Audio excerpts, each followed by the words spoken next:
ಕಾಂಗ್ರೆಸ್ ಸರ್ಕಾರದಲ್ಲಿ ಏನಾಗ್ತದೆ ಅಂತೇಳಿ ನನಗೇನು ಗೊತ್ತಿಲ್ಲ. ಈಗ ಅವರೇ ಹತ್ತಿರದಲ್ಲಿದ್ದಾರೆ, ಅವರಿಗೆ ಗೊತ್ತಿರ್ಬೋದು. ಅವರೇ ಮುಂದುವರಿಯಲ್ಲ.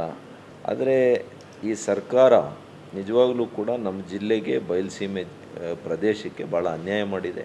ಎತ್ತಿನ ಹೊಳೆ ಯೋಜನೆ ಏನು ಕನಸನ್ನು ಕಂಡಿದ್ವಿ ನಾವು, ನಮ್ಮ ಸರ್ಕಾರ ಇದ್ದಿದ್ದರೆ ಬಹುಶಃ ಇಷ್ಟೊತ್ತಿಗೆ ಎಲ್ಲವನ್ನು ನಾವು ಸರಿ ಮಾಡಿ ನೀರನ್ನು ಕೊಡುವಂಥ ಮಟ್ಟಕ್ಕೆ ಬರ್ತಾಯಿದ್ವಿ. ಇನ್ನೂ ಕೂಡ ಆ ಭೂಸ್ವಾಧೀನ ಪ್ರಕ್ರಿಯೆ ಮಾಡಲಿಲ್ಲ, ಆ ಜಲಾಶಯ ನಿರ್ಮಾಣ ಮಾಡುವಂಥ ಪ್ರಕ್ರಿಯೆ ಪ್ರಾರಂಭ ಮಾಡಲಿಲ್ಲ. ಇನ್ನೂ ಕೂಡ ಸಕಲೇಶ್ಪುರದಲ್ಲಿದೆ ನೀರು. ಹಾಗಾಗಿ ಮೇಕೆದಾಟು ಹೆಸರಿನಲ್ಲಿ ಓಟ್ ತಗೊಂಡ್ರಿ, ಎತ್ತಿನ ಹೊಳೆ ಹೆಸರಲ್ಲಿ ಓಟ್ ತಗೊಂಡ್ರಿ, HN ವ್ಯಾಲಿ, KC ವ್ಯಾಲಿ, ವೃಷಭಾವತಿಯಲ್ಲಿ ನಾವು 3ನೇ ಹಂತ ಮಾಡ್ತೀವಿ ಅಂತ ಹೇಳಿದ್ರಿ.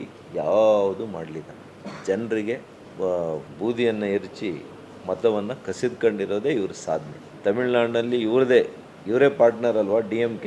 ಅವ್ರಿಗೆ ಹೇಳ್ಬಿಟ್ಟು ಮೇಕೆದಾಟು ಯಾಕೆ ಮಾಡಲಿಲ್ಲ?